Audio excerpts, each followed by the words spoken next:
right, everybody. It's week 3 now of our Talking Preps Overtime segment. I feel like we've really set the bar high, Coach Grice, and done a good job of bringing in what I mean, Class A type or Type A guests, whatever you want to call it. I mean, we're hitting the top of the barrel right now, and I think we've done it again this week with an incredible name who's pretty familiar to the folks here in Charlotte, but it's also getting it done out of the state. I hate it because, in some ways we feel like we're talking to guys that are, at the tail end of their career, but I still feel like this guy can do so many different things. Yeah, right.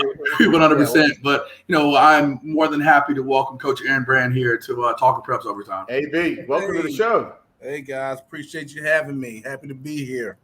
Yeah, we certainly have a coach here in the prime. You're still climbing that ladder, but you're doing big things, and great to have you. Thank you, Chris. Thanks, Jonathan. Thanks for having me, guys. Oh, of course. I feel like we have to say that because, especially you have older guys on here. I don't want this to sound like we're all sitting back and talking about, you retiring and sitting back in your chair. Look at you. I can't have you in your rocking chair style, but, it's good to have, great coaches on no matter what stage they are. Like, I feel like this show's great because we get a lot of different stages of coaches. So we get coaches that reach kind of the end of their career and kind of talking about their history, but we also have coaches that kind of reach that prime. And I think it's important to highlight those guys because, again, like yourself, you have a wealth of knowledge and can provide a lot of experience and really get to show who you are to the fans. But also, I think other coaches, that's when some feedback I've gotten is that other coaches really appreciate hearing from, great coaches like yourself. I appreciate it as well. So I'm excited to get into it, but Coach, it's great that you're on here, and we appreciate it. So we'll start kind of how we've started these so far. I mean, talk about your playing history and kind of your coaching history up to this point, and make sure that everybody knows who you are. Well, I am. I'm originally from the state of North Carolina. I was born in Durham, grew up in Roxborough, North Carolina, Person County, for the first 13 years of my life. Then we moved across the border, right across the line to Halifax County, South Boston, Virginia. There I completed high school, was an all-state quarterback, all-state center fielder, won state championship in football, lost state championship in baseball. My senior year, went on to Emory Henry College, played 2 sports for 4 years, left there, did my master's at Virginia Tech while I was still coaching at Emory.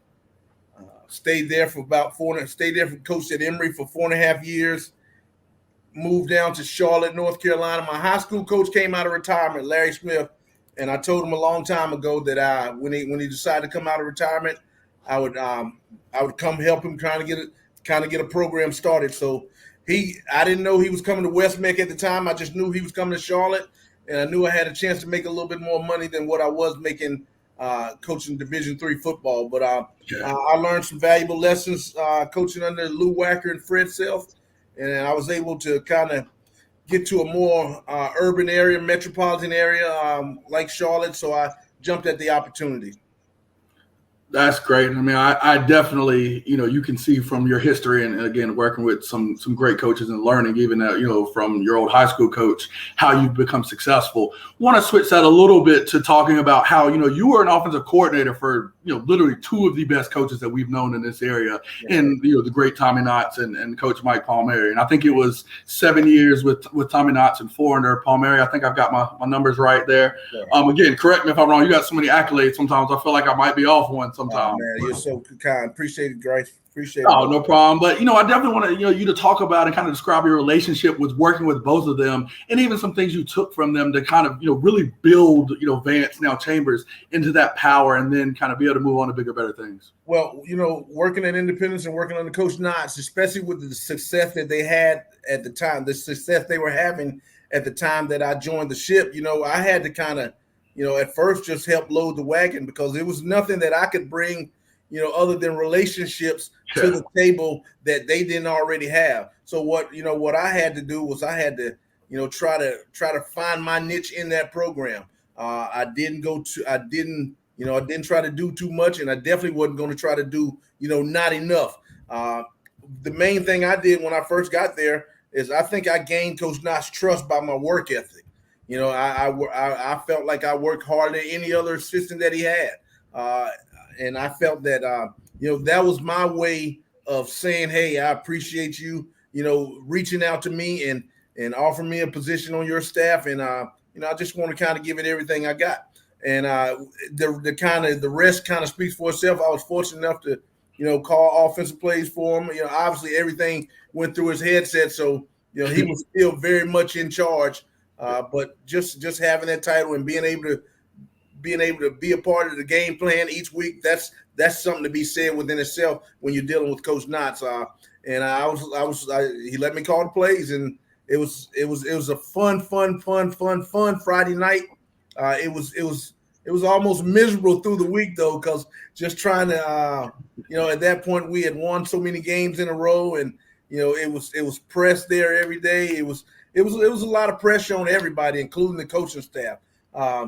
We were successful though. We went to Cincinnati Elder and took a loss on national TV, but it was kind of a blessing in disguise, sort of. We were able to kind of not let our guard down, but we were able to breathe a little bit after that, and we had continued success.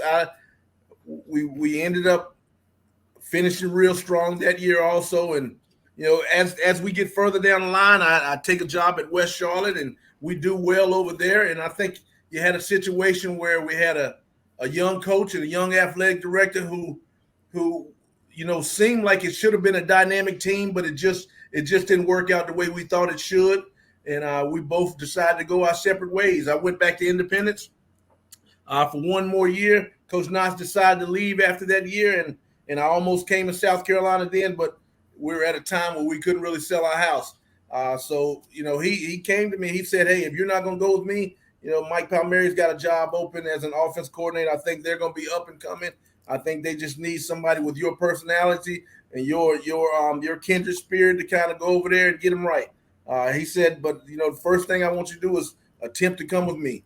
I couldn't afford two mortgages for what we were going to get paid or what I was potentially going to get paid in South Carolina. So I decided to stay in Charlotte, and it worked out really well for me. I had the best time of my life working with Mike Palmieri. Mike Palmieri was a very, very, very fun guy to work with. I never felt like I was working for him.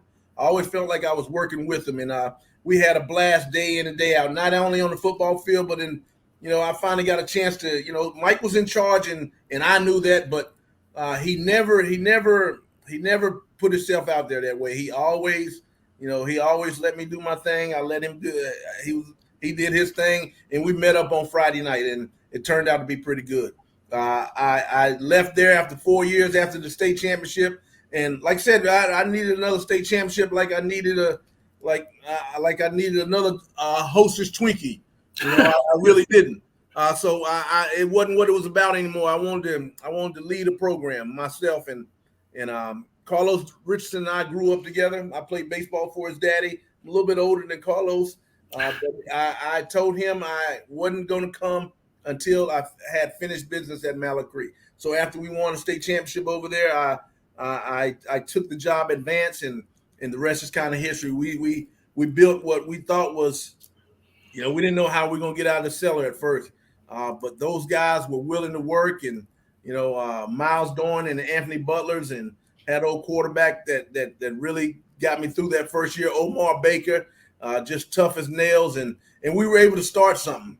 We were able to start a trend of working hard and lifting weights and showing up and accountability at a place like that. I felt like that's what that place needed, and we were able to finish out that platform with the state championship appearance after 5 years, and 4 state championship semifinals appearances, and just having Carlos Richardson as an AD, then you're almost guaranteed success, because what he's going to do is he's going to fight for the coaches, especially his coaches, more so than any other athletic director I've ever seen and especially worked for.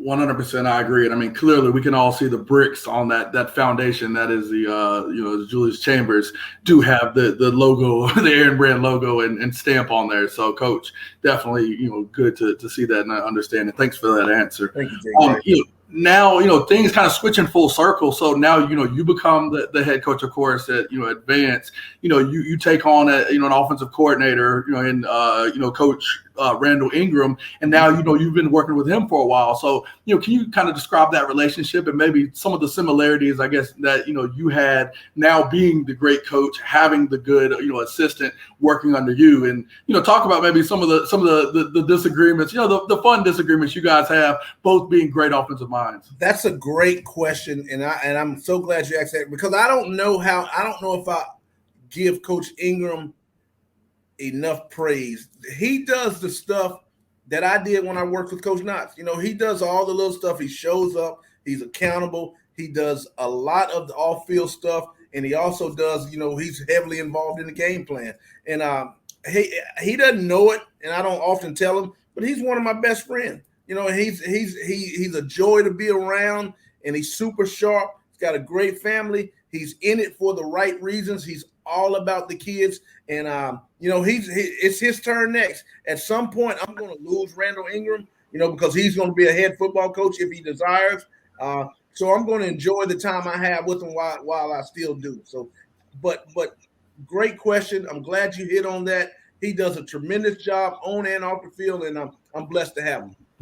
No, it's always funny to see it. I mean, being, an offensive coordinator, formerly even myself, it's always, something I laugh about working for you offensive guys, and, how, even 7-on-7, we're sitting there watching. You can't ever do enough right. And you can't. And it's me and him sitting back watching you take over the 7-on-7 and say, no, I got this drive. Even in something like that, how you take it over, it's a blessing. And again, we both laugh because we know, having working with somebody great, they're going to have great answers for stuff. So it's always a good thing to see. And, I've been intrigued by you guys' relationship, so I definitely wanted to bring that up. He handles it well.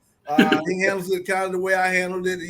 At the end of the day, Langston's going to call me and ask me what happened and why we took the L or why we didn't play well, and he's not going to call Coach Ingram. So at the end of the day, I want to make sure that I'm the reason. So, yep. But Randall handles it well, and he, like I said, I'm so fortunate to have a guy like that. Yep. Hey, Coach Brand, I want to ask you, I'm going to kind of build upon what you just talked about with Coach Ingram there, doing a lot of the things you did under Coach Knotts and working his way up through the staff to eventually go on and do some big things.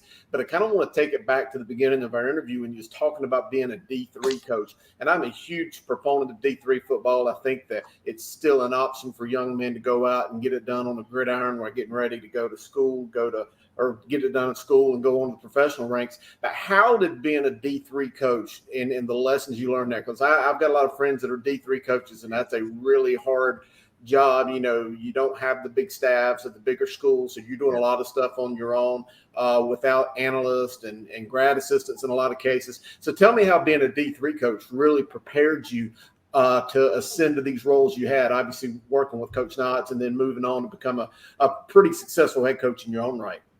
Well, the first thing with that, most Division III coaches have also played Division III, so they understand the grind.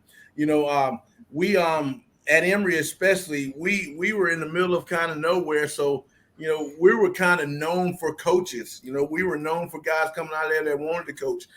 We understood that when we were working and we were coaching Division III, that we didn't have the big stuff to offer all the best athletes. We were trying to recruit the best athletes in the state, the same people that that the Division IIs and the lower Division I's were recruiting, but we couldn't offer them as much. So we had to bring them on campus. We had to let them know that they were going to get a valuable education first and foremost, and that if they chose to play football, that it was going to be a lot for the love of it, because they love the game, and so many people at that level have to love the game if they're going to continue playing, because like I said, you don't have, it's a little different now because they have the facilities are upgraded, the money's a little bit more plentiful, especially academically. But back then, in the early 90s and the early to mid 90s, it wasn't as, the money wasn't as plentiful. The school was still $35,000 to $40,000 a year,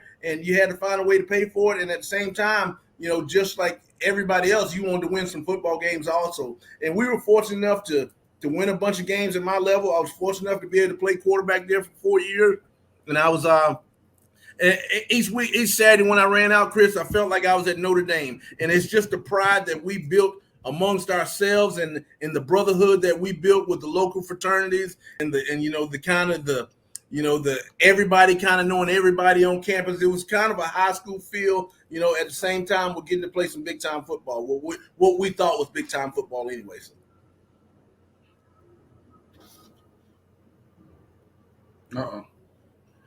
I'm muted. I'm sorry. What was some of the lessons that you took being an assistant coach there? Because obviously I know that you had to do a lot of workload, a lot of cutting up your own film and yes, sir. Like doing laundry and mowing grass and everything else. How did that, or what did you take from that to help you become a better head coach? Well, it did. It allowed me to be able to bring the same skill sets to the high school level when I decided to come to high school. I did the same thing in high school, especially for Coach Knox, that I did at the Division III coaching level. It was a grind day in and day out. And once again, you don't do that type of grind unless you have a love for what you're doing. I love the game of football. I love the game of baseball. I love athletics. I was able to coach both of those on a Division III level. I had a chance to play basketball. I just didn't couldn't allow myself to still focus academically full time like I wanted to, because I was a scholar also. Now don't get that twisted. but I was able to handle two sports and be really successful in the classroom at an environment that that the classrooms weren't as big as you see at the NC States or the Chapel Hills or places like that. So you get a little bit more individual attention. And I urge people that that don't have there's more to life than the Chapel Hills, than the Raleigh States, than the Durham Devils, the Duke Blue Devils. There's more than these places out there, and you just gotta and there's a bunch of money. You gotta search. You gotta be diligent. You gotta get your stuff out there, and it can't just be on the coach year in and year out. All right, you got to do some exploring yourself, and those places are out there. And I was fortunate enough to find a place like Emory that really wanted me, and I eventually really wanted them. And the old saying goes, "Love who loves you," and I really am glad that I chose Emory Henry College. Hey, Coach, I wanted to ask you, now that you have taken a step back, you see what Chambers is doing, you see them becoming a national power, ranked nationally, just 3 straight titles. Do you ever sit back and think, man, I could still be there? Do you ever think of what if? And then also, I just want to get your question. Power Eccles is one of the best I've ever seen. I want to get your opinion of where he fits in. Is he the best guy you ever coached? And where do you think he sits from a football standpoint as one of the best football players ever in our state? Okay, let me start the first one. I am super happy with Chambers, formerly Vance. I helped Coach Richardson pick out Coach Furby. I think he's the right man for that job. I get questions all the time. The two biggest questions I get are you envious? First of all, are you envious of the success that Vance has had or Chambers has had since you departed? I couldn't be happier for the program, especially the people involved. That school, that principal, especially the principal I had, deserve all the stuff that they're getting, all the accolades. They've done it. If for me to be envious would be just what they call out here in the streets nowadays, just hating. And I don't have that in me. Everybody has to set some sort of foundation. Where Coach Furby has always given myself a little credit for helping establish the culture there, and I know it did, and I know I had good help with me, and it was bound to happen. It was bound to happen. It's just that it happened after us. We set the tone. Coach Furby kept it going. Him and that staff, those guys are getting those kids out there. I'm in love with what they're doing. There's absolutely no envy. They can call me. Anybody on that staff can call me tomorrow, and I'm willing to help out in any way I can. They did a tremendous job. Yeah, and I wanted to follow that up. I had mentioned it earlier. Power Eccles, one of the best players I've ever seen. Where does he rank among the best you've ever coached? Well, and I think he could be one of the best ever. What do you think?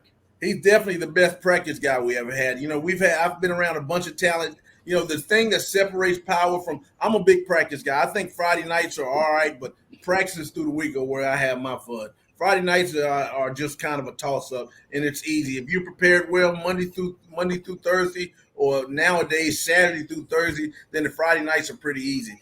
Power did the stuff Monday through Thursday better than anybody I've ever had.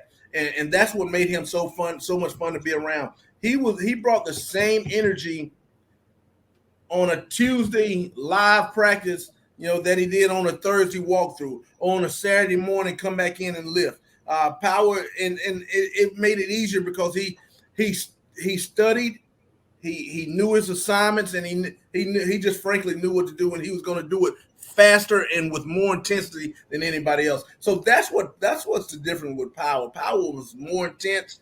He worked harder. Is he the best athlete? Definitely not that we've ever had. Without a doubt, he's definitely not the best athlete. He is 100% the best football player overall I've ever coached. So he just brought more than anybody else. Brought more. And this is now. Keep in mind, now I've had some good ones. Now I have to talk about DJ Humphries. I have to talk about Marquise Williams. The Joe Coxes of the world, the Nixes, the Rod Chisholms. The guys that people kind of forget about a little bit. But Power just, DJ's close. Marquise is real good. But Power was, Power just brought it every day. And everybody I mentioned was so much fun to be around. But, Power was different because he was humble with his too now. He was humble, but he would light your tail up. And it was just so much fun to be around. So.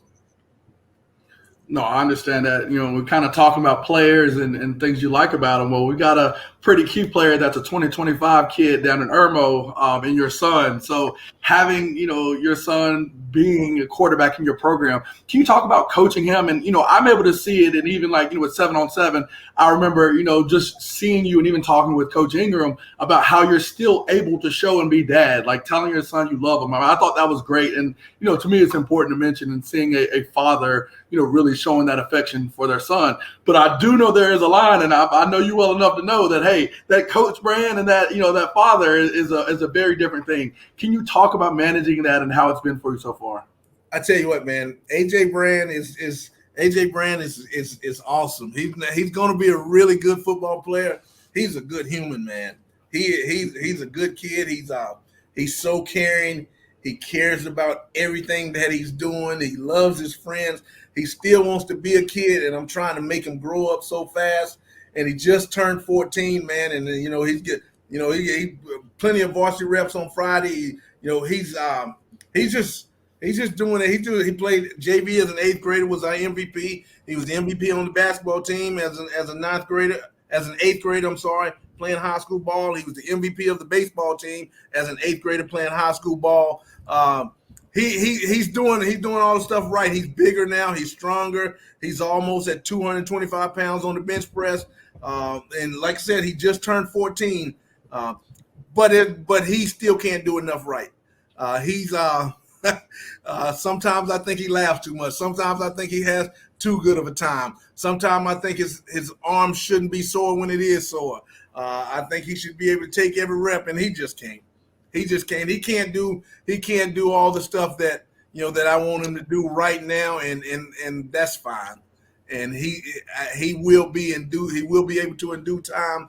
But this is the main reason I've stayed in it this far, and I won't be in a situation that he's not comfortable in, or no amount of money in the world will make me stick around for anything that he's not happy with or he's not comfortable in. So I hope Irmo's the place for AJ and I, but we'll have to see. We'll have to see. And AJ, the thing about AJ Grice, Coach Hughes, is that he was well raised too outside of the house. Larry Kennedy, the things Larry Kennedy did with AJ, not only on the football field, but he brought a sense of swagger and awareness to my kid that sometimes I didn't recognize. He was in a lot of All-American games, won a lot of MVPs. At one point, he had won 5 straight MVPs in the All-Star game, and you never know about that unless Larry Kennedy or myself said something about it. Man, AJ would never say anything about it, but a lot of credit goes to guys like, I'm gonna give you 3 names, okay? I'm gonna give you first of all Darryl Smith Sr., DJ's dad. Over there, practice over there. What's the school right off the plaza? The middle school on the plaza, North Ridge. Darryl Smith's over there at North Ridge, practicing all those little boys. And AJ played football, basketball, and baseball with him up until he got to a point where it was time to travel a little bit. Then he got with Larry Kennedy, and Larry Kennedy brought that swag out. And you know how LK does. Y'all see him all day, every day on his social media. He got swag, and he generated that, and he pushed that into my kid. And it was so much fun to be around, man. My kid was confident. He got my kid confident on every level. Yeah. And then he played in the AAU team with I Got Next, and that guy did a great job too.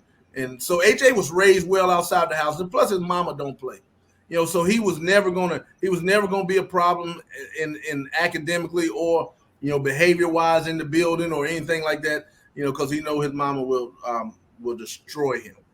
So he's a good kid. I'm glad to be coaching him. I love being around him every day. We ride to school, we ride home. We ride home together, and sometimes I have to try to turn it off, and he appreciates when I do turn it off, and he's allowed to still be a kid. So, but I got good people around too. Ingram does a great job with him. Petrie does a great job with him, and these guys are just, they're AJ fans also. No, Coach, I completely understand. And, I'm sitting there joking with Ingram during the 7-on-7 where he even talks about sometimes he's got to pull him away from you. Make sure y'all establish that line. But, that definitely is so important. And, I'm so glad that, you're able to be in that unique situation, but also handle it so well. Coach, I got it, kind of a follow-up to that with, talking about how you coach guys hard. We all know that Coach Brand going to coach the heck out of you now. That's something that's known by everybody. But we know when guys mess up, especially the kids we all coach, they got some kind of excuse for you that they're always trying to give you. So I've got to ask that, because I know even working for you, I know I'd be nervous to disappoint you a little bit. So what's the craziest excuse you've ever got from somebody because they knew that they messed up? They knew you were about to bring and put the hammer down. Hey, guys, listen to this, man. Listen to this. And it happened down here, right? This is a crazy excuse. It was a kid that didn't come to practice last year, right? All right, so this kid went to take I'm talking with this kid's father. He went to take the garbage out, right? 5:00 on a Tuesday, okay? Went to take the garbage out 5:00 on a Tuesday. Well, he didn't show up. He didn't show up back at home that night. I mean, the garbage is right in front of the house, right? Dad was asleep. Went to take the garbage out. All right, he didn't show back up to the house that night. So somebody apparently picked him up. But this was his story.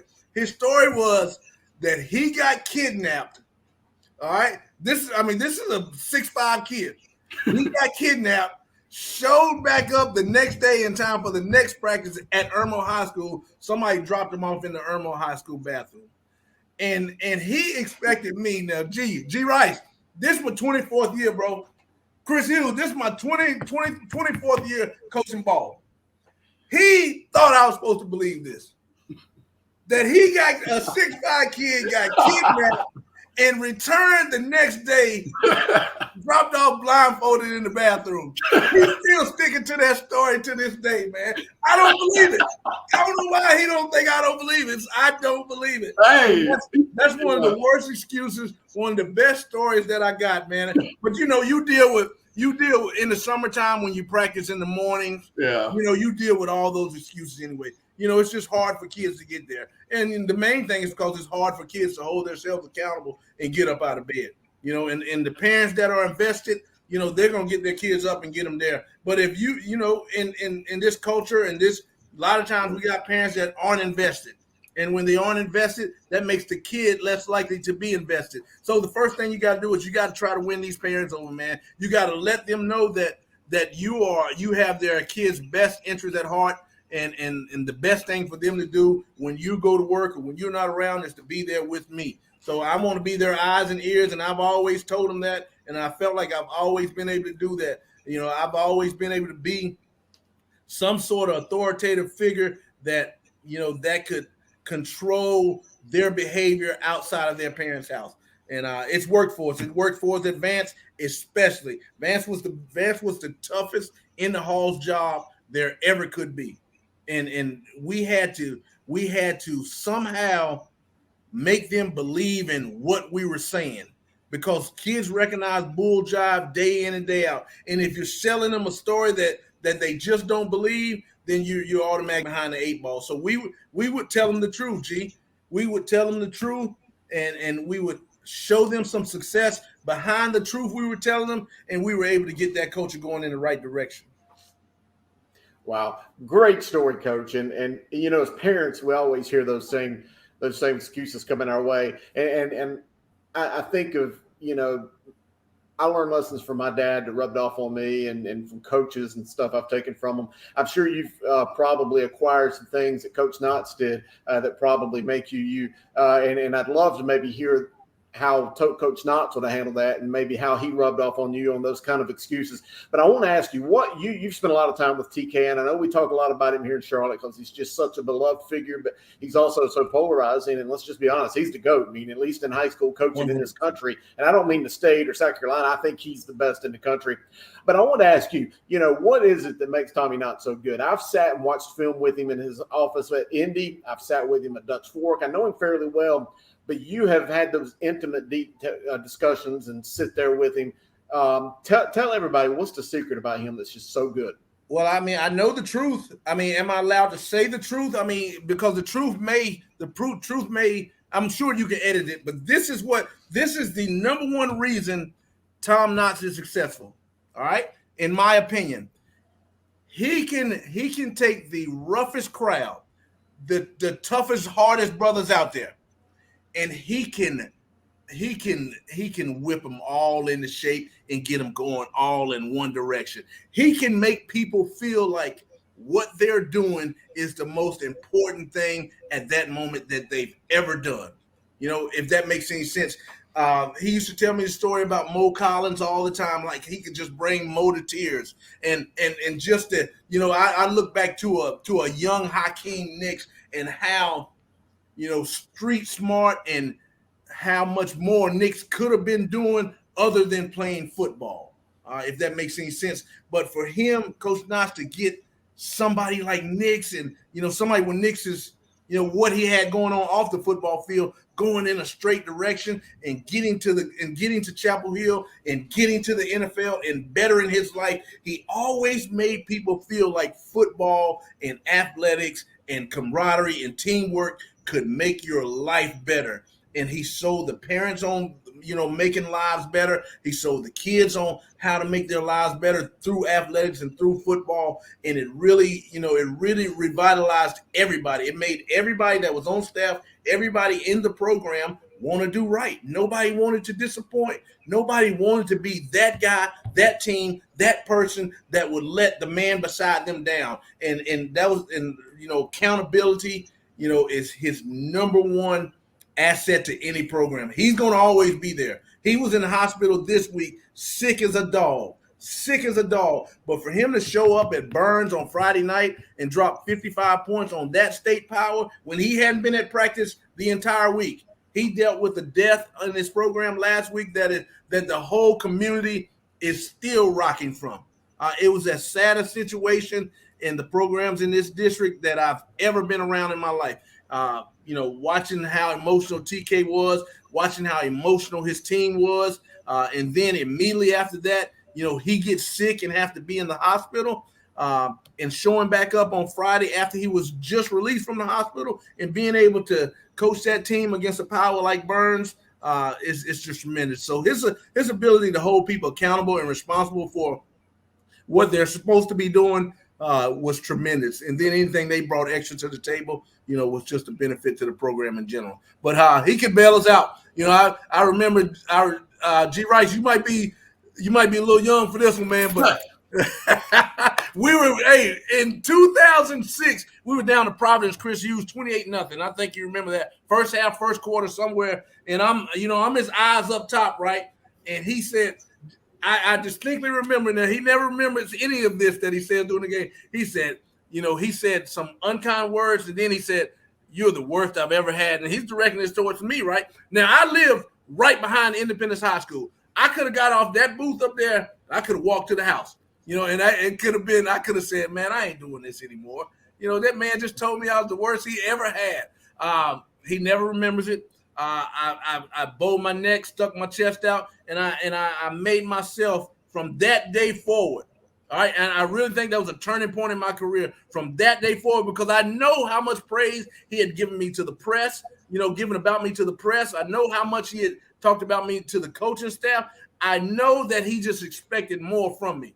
And at that moment in my life, I was willing in my coaching career to give it, just whatever I had left in the tank. I was willing to just kind of dish it out. And I wanted to make everybody, I wanted to make my family proud. AJ was just born. I wanted to be a gladiator for him. I wanted to make that school independence proud. I just wanted to make everybody happy, man. And I knew the best way to do that was to just work my tail off and not worry about how it was said, but get the message, if that makes any sense. The message is not always, you don't get the message, but it's not always said the way you want to hear it. And even nowadays, and he never really said it the way we wanted to hear it, but he made sure that we got the message out of it. And that's what I preach to the guys nowadays. Now, I'm not as bad as that or anymore, rather. I'm more of delivering messages, and I want the guys to get the message also. So that's the number one thing, man. You got to get the message and not worry about how it's said when you're dealing with Coach Knotts, man. And you're gonna be a better coach and a better man because of it. Well, AB, you remember those message boards, South Carolina football fans, they were very fanatical, very passionate.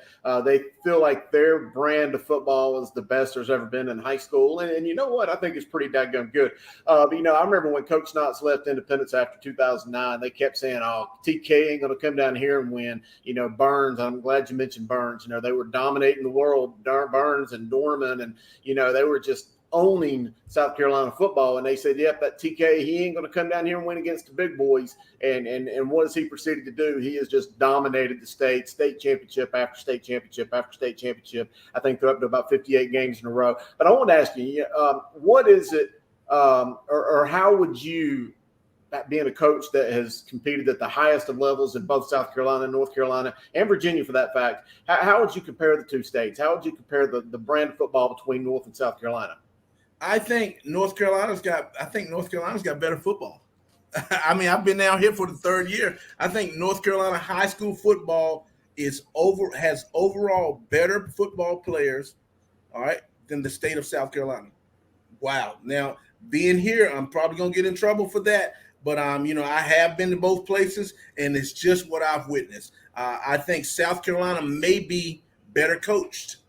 But I think North Carolina's got better football players. North Carolina's got a little more at the end, especially, the West is probably going to win most of the time. All right, but it's going to be somebody different from the West. It's going to be the Butlers, the Mallard Creeks, the Chambers, the Glens, not the Glens, the Grimsleys. People from normally for more of this side of Charlotte as opposed to the East. It's just different. It's different. I think North Carolina's got better football players, though. I really do. I think South Carolina might be at the top. I think South Carolina might have better head coaches. Wow, I think Langston might have to clip that up. I don't know, man. Yeah, figure it out for me, Langston. Don't hurt me too bad on that. Was he breaking? South Carolina football is inferior to North Carolina. It's going to be out there. Oh, my goodness. Oh, gosh almighty. Oh, man. So, Coach. Hey, we've got to. Oh my goodness! So we've got to go to some questions that Chris and I ask everybody, and I think that it's important, especially when we get you great coaches on here. We like one to just get an understanding of just how you do your career, but I'm always focused, being a younger coach myself, on that advice that you would give to other younger coaches. So my question is just simply that: is that if you had you're in the elevator with a young coach and he came up to you and said, Coach Brand, first time meeting you, what advice would you give to that coach as far as his coaching career, helping him to be the best he can be? I mean, it's going to happen in due time. Don't chase money. That would be the number one thing. Don't chase money. If you're in a great situation, or just work your way through whatever program you're at. If you're happy, happiness means everything. If you're in a great situation, if you're in a happy situation, then grow in that place. Help that head coach. Don't be that guy that's always year in and year out, looking to move and advance your career. Let's advance the team first, and all that stuff will come in due time. especially if you're one of the young guys and you're just starting or you just do your job. That's the main thing. You have to do your job. If you do your job, then the people that are in charge, they'll recognize, they'll be able to write you a great recommendation someday, and you'll be able to go on about your way. But you can't do that if you're always, if you're trying to, always be the interview guy, trying to always be the guy that, that says, you're the reason, or, just do your job, stay humble and do your job, and everything's going to happen. Everything's going to happen in due time. Wow, Coach Brand, this has been a great time. I've enjoyed it. Brought back a lot of memories. I just remembered, I don't know if you remember 2, 3, 4 years ago, talking about AJ. You and I were at Virginia Beach at one of Larry Kennedy's deals, and it was about as cold as I've ever been in my life at the beach that day. I don't know if you remember that. We're at Virginia Beach, too, and it's so cold in Virginia. Crazy.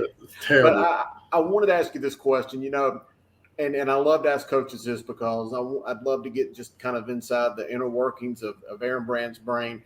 But, we can't do this forever. I'm not going to cover preps forever. You're not going to carry that whistle. When Aaron Brand decides to hang up that whistle, hang up the clipboard, and go off and do whatever you're going to do in the next half of your life, what do you want people in the educational scene and the playing football, the prep scene, think about Aaron Brand? What do you want your legacy to be when you step into your next line of work? Well, I appreciate that. I just kind of want to know that, hey, I care. At the end of the day, he cared a whole lot about our kids, and he loved Friday nights. But he got a lot of gratitude seeing those guys become great fathers, great mentors, great brothers, great brother-in-laws, great college football players, guys with degrees. He cared more about football than people, more than he cared about more stuff in football than they'll ever know. I've had, Chris, there's so much more than football that I have to do. I have to talk about, what to do when presented with police, when pulled over. I have to talk about how to act in the building. I have to talk about how to be, what happens if you make a mistake out in the community, how to handle that. It's so much more than football. And I hope that people understand that, AB, when they hear AB, man, AB cared about people.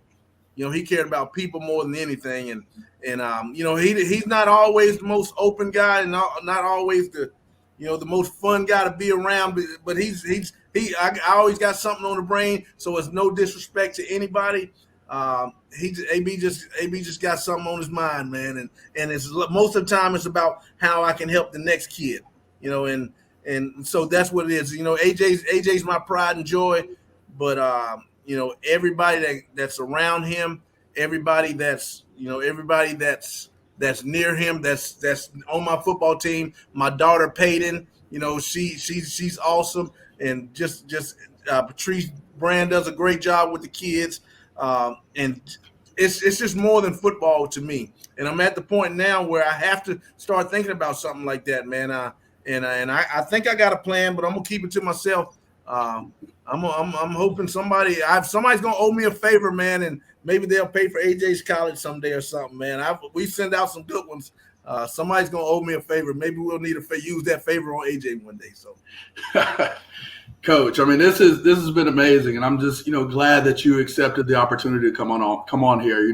Coach, I gotta tell everybody, man, you're a legend on the football field. Hey, when that article Langston put out, we saw you're a legend at the bank too now. Oh my goodness! Hey, don't believe the hype, man. It's a little bit. It's not as it's not all it's cracked up to be, but we're working toward it. So no, of course, Coach, but we're glad to have you on, and like you say, I know sometimes you're not easily able to talk and give us content, but we're just glad that we're able to touch into some of your history and really get the people to understand why we review so much in this area. So, Coach, appreciate your time for coming on here. Thank you, Jay. Greasy.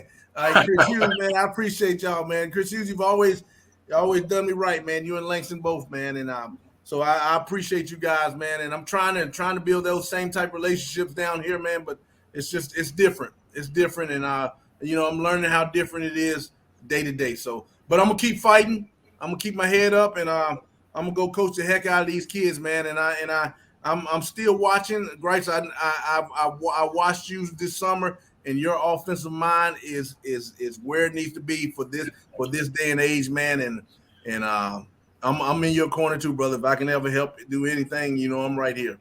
Yes, sir, Coach. Thank you so much. All right. Thanks, AB. We appreciate you. Husey, man. Y'all all right, man. This has been a great Talking Preps Overtime. We'll catch y'all next time.